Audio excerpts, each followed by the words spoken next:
Aadhaar card, pan card ఏంటి వింతగా ఉంది కదా వింటుంటే. సో ఈ మధ్య మనుషులకే కాదు కుక్కలకి కూడా ఆధార్ కార్డ్, పాన్ కార్డ్ వచ్చేసిందా అని ఆలోచిస్తున్నారు కదా.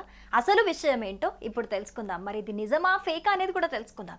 సో డీటెయిల్స్లోకి వెళ్తే మధ్యప్రదేశ్లో ఏదైతే ఓటర్ ఐడీస్ ఉన్నాయో, ఫేక్ ఓటర్ ఐడీస్ తెరపైకి వచ్చిన అంశం నేపథ్యంలో ఒక పోస్ట్ అయితే బాగా వైరల్గా మారింది. అదేంటంటే ఒక ఆధార్ కార్డు, కుక్కకి ఉన్న ఆధార్ కార్డ్ అనేది సోషల్ మీడియాలో వైరల్గా మారింది. దాని మీద డీటెయిల్స్ కూడా ఉన్నాయి. అంటే ఒక ఆధార్ నంబరు, ఆ కుక్క నేము టామీ జైస్వాల్ అని, తండ్రి పేరు కైలాస్ జైస్వాల్ అని, 2010 డిసెంబర్ 25న పుట్టిందని, డేట్ ఆఫ్ బర్త్, అడ్రస్, పూర్తి డీటెయిల్స్తోని ఒక ఆధార్ కార్డ్ అయితే మధ్యప్రదేశ్లోని సోషల్ మీడియాలో అయితే తీవ్ర చర్చనీయాంశమైంది. సో ఇది ఆ నోటా ఈ నోటా బాకి గ్వాలియర్ సిటీ అనమాట. సో గ్వాలియర్ సిటీలోని కలెక్టర్ దృష్టికి ఇది చేరిపోయింది.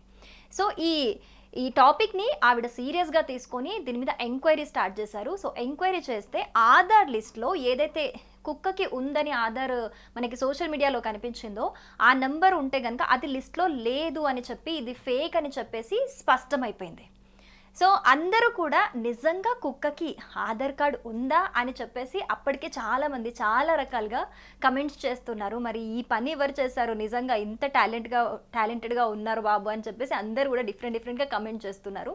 ఇంకొంతమంది అయితే కుక్కకి ఆధార్ కార్డ్, పాన్ కార్డ్ ఏంటి, ఇంకా నయ్యం రేషన్ కార్డ్ ఇవ్వలేదు, ఇంకా రేపొద్దున అది సరుకుల కోసం క్యూలో కూడా నించుంటుందేమో అని చెప్పేసి కొంతమంది ఫన్నీ కమెంట్స్ చేస్తుంటారు. ఇంకొంతమంది ఏమో చచ్చిపోయిన మనుషుల నేమ్సే ఓటర్ ఐడిలో ఉండగా లేంది, మరి బతికున్న కుక్కకి ఆధార్ ఉంటే తప్పేముంది అని చెప్పేసి ఇలా డిఫరెంట్గా కమెంట్స్ చేస్తున్నారు. మరికొంతమంది ఏమో ఆధార్ అనేది ఒక ఐడెంటిటీ, అది మీకు జోక్ అయిపోయిందా అని చెప్పేసి ఇంకొంతమంది కమెంట్ చేస్తున్నారు. మొత్తానికి ఈ కుక్కకి ఆధార్ అనేది అయితే చాలా వైరల్గా మారింది.